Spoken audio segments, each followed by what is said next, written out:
Pemirsa, 3 rumah warga yang berada di kawasan perumahan di Maros, Sulawesi Selatan ludes terbakar. Kebakaran diduga berasal dari korsleting listrik.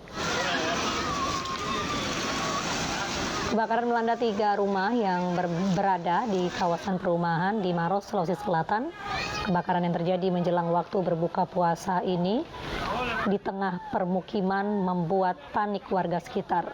Warga yang berada di lokasi berupaya memadamkan api dengan alat seadanya hingga akhirnya petugas damkar tiba di lokasi dan berjibaku memadamkan api. Belum diketahui penyebab pasti kebakaran, namun diduga api berasal dari korsleting listrik dari salah satu rumah warga. Tidak ada korban jiwa, kerugian mencapai ratusan juta rupiah.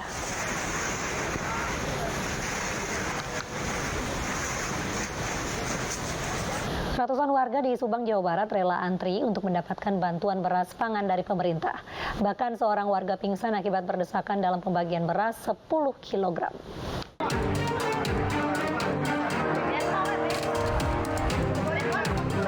Ratusan warga desa Gempolsari, Kecamatan Patok Besi, Kabupaten Subang, Jawa Barat menyerbu pembagian bantuan beras pangan dari pemerintah.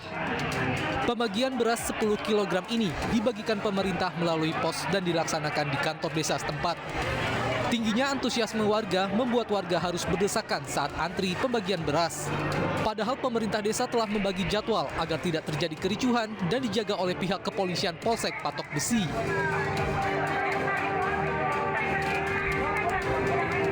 Akibat tak kuat berdesakan, seorang wanita 20 tahun warga Sodong, Desa Gempolsari jatuh pingsan saat mengantri dan langsung dibawa ke puskesmas terdekat. Berjalan lancar, namun tadi ada sedikit insiden warga, cuman bukan penerimaan manfaat, itu hanya mengantar ibunya aja. Yang pingsan itu adalah anaknya, Pak. Pada tahun ini sebanyak 1.350 warga Desa Gempolsari mendapat bantuan beras pangan dari pemerintah. Dari Subang, Jawa Barat, Yudi Heriawan Juanda, iNews melaporkan. Informasi TikToker Bima Yudo yang viral karena mengkritik infrastruktur jalan rusak di Lampung resmi dilaporkan ke polisi oleh seorang pengacara. Namun laporan bukan soal video kritiknya terhadap pembangunan Lampung, melainkan soal ujaran kebencian terhadap daerah Lampung.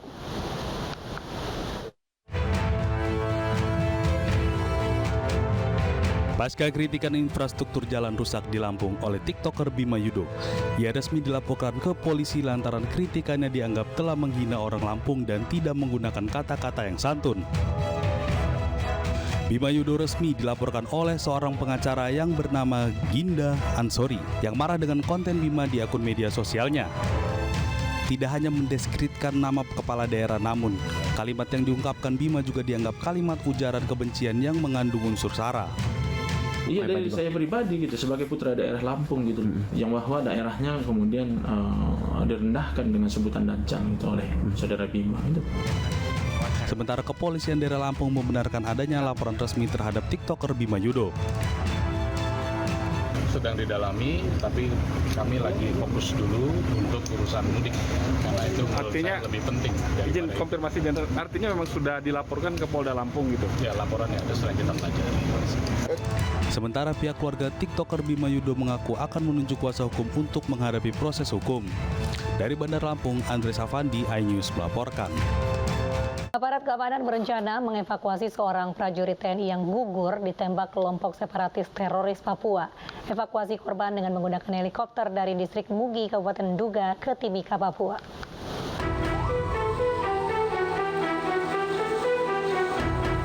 Panglima TNI Laksamana Yudo Margono dan rombongan tiba di Bandara Moses Kilangin sekitar pukul 14.50 waktu Indonesia Timur.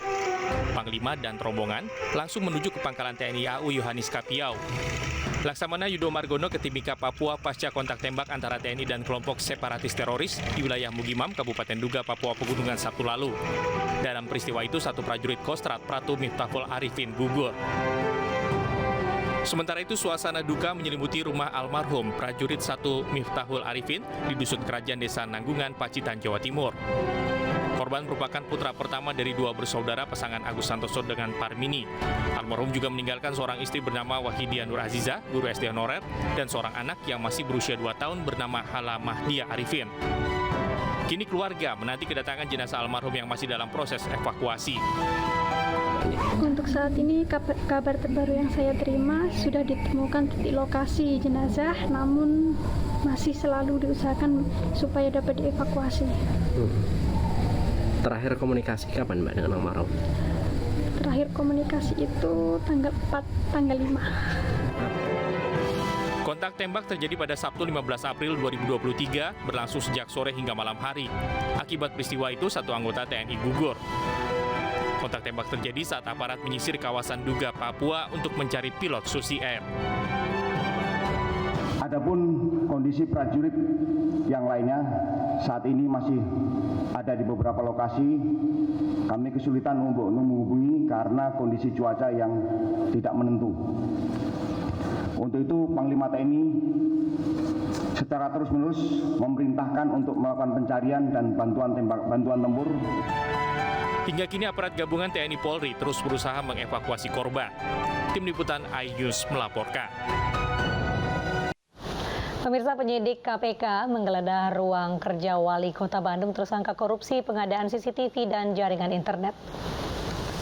Didampingi Sekretaris Daerah Kota Bandung Emma Sumarna, sejumlah petugas KPK memeriksa ruang kerja Wali Kota Bandung Yana Mulyana di Balai Kota Jalan Wastu Kencana, Senin siang.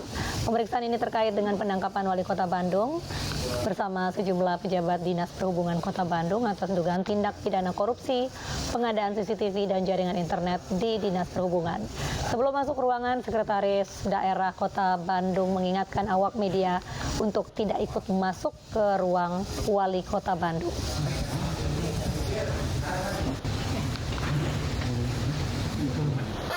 Pemirsa, umat Muslim Kampung Islam Kepaon dan Pasar rutin menggelar tradisi megibung atau makan bersama di Nampan. Tradisi yang kerap dilakukan warga ini telah berlangsung selama 1,5 abad.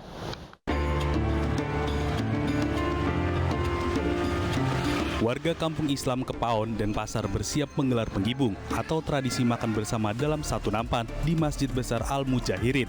Tradisi ini dilakukan saat berbuka puasa di hari kelipatan 10 bulan suci Ramadan. Sejumlah nampan berisikan nasi serta lauk pauk disajikan di pelataran masjid. Satu nampan hidangan akan dinikmati oleh 5 orang. Dalam menggibung diyakini akan menumpuk rasa kebersamaan antar warga, baik antar umat muslim maupun non-muslim. Kami untuk dapat puasa 20 ini biasa kayak bergibung kayak gini tradisi Kampung Islam Kepaon. Serunya gimana teman? Ya kayak gini berkah semua buat semua. Seru ya Pak makan bareng. Zaman dahulu kala sampai sekarang itu adalah hanya untuk memperkuat silaturahmi. Tradisi ini merupakan akulturasi budaya Bali yang diserap oleh warga Muslim Kepaon yang telah ada sejak 1,5 abad silam. Dari Denpasar, Indira Ari, iNews melaporkan. Partai Perindo rutin berbagi di bulan Ramadan sebagai bentuk kepedulian bagi umat muslim yang melaksanakan ibadah puasa. Seperti yang dilakukan DPD Partai Perindo Jember, Jawa Timur dan Baja Perindo Jakarta yang berbagi takjil kepada masyarakat.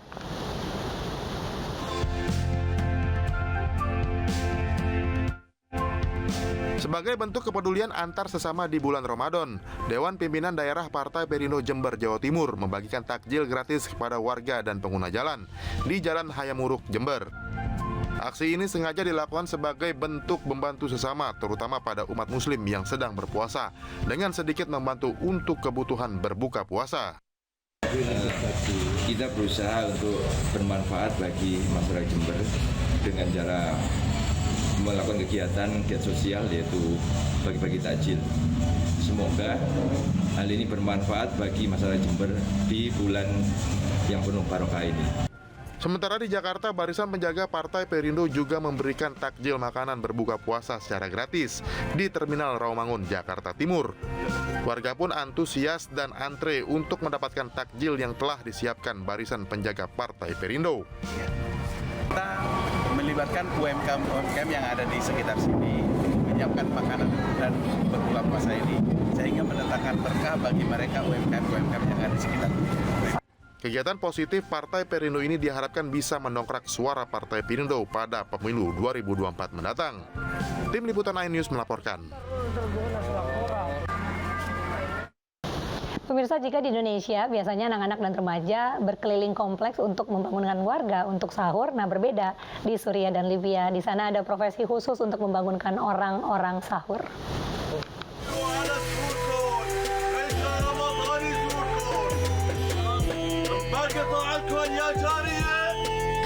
Sebelum imsak, seorang pria bernama Mustafa Al-Syahud mulai memainkan rebananya sambil menyanyikan pujian bagi Allah dan Nabi Muhammad untuk membangunkan warga di kota tua Idlib, Suriah.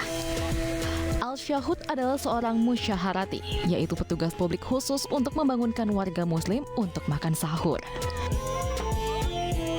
Al-Syahud ditemani oleh organisasi sosial yang ikut berkeliling membagikan makanan untuk warga makan sahur. Lokasi tempat Al-Syahud bertugas yaitu kota tua Idlib, merupakan salah satu kota terdampak parah gempa pada Februari lalu. Tradisi ini merupakan tradisi lama di Suriah yang sudah mulai punah. Namun pasca gempa besar, otoritas setempat memutuskan untuk melestarikan kembali tradisi kuno untuk membangkitkan semangat warga yang hilang karena gempa.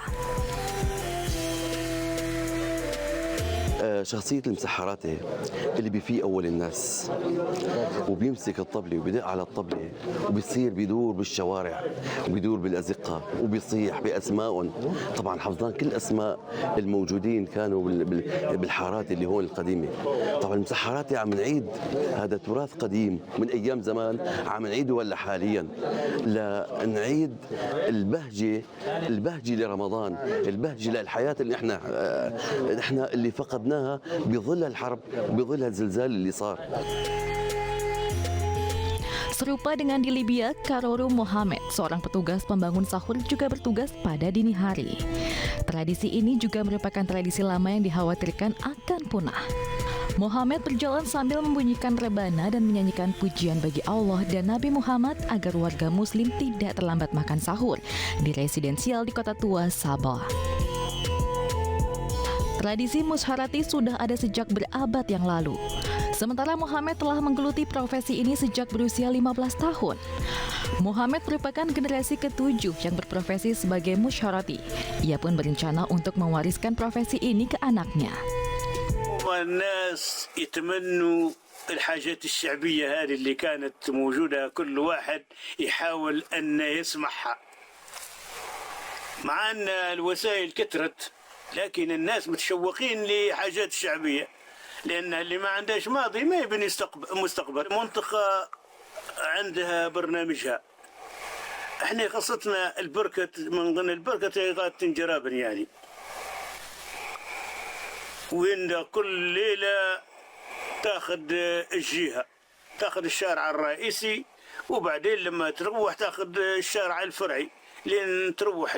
نحاولوا أن يورثوها واحد من الأولاد يكون يعني هذه ما تصيبش بالسهولة، يعني هذه متوارثة من جد لجد لجد. يعني السابعة تو زي ما قلت لك يعني مش سهل يعني. Selain Libya dan Suriah, ada sejumlah negara Jazirah Arab lain yang memiliki tradisi serupa, salah satunya adalah Mesir.